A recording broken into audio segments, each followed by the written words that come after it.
জনাব তোফায়েল আহমেদের আজকের একটি মামলায় চার্জ গঠনের জন্য দিন ধার্য ছিল।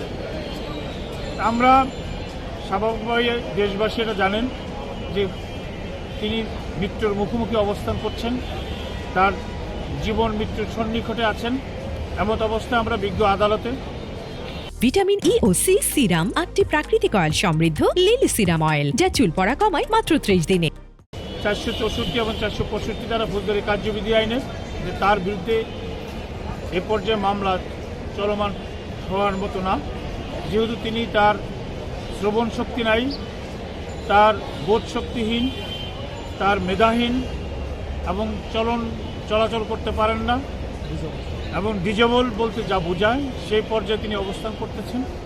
তো বিজ্ঞ আদালত আমাদের সমস্ত বক্তব্য শুনছেন এবং তিনি এই দরখাস্তটা নথিজাত করে রেখেছেন। বলছেন এই বিষয়ে আমি পরে আদেশ দেব, কিন্তু তিনি বলছেন যেহেতু আজকে চার্জ গঠন আসেন, সেহেতু তিনি আজকে সকল আসামির বিরুদ্ধে চার্জ গঠন করে ফেলেছেন।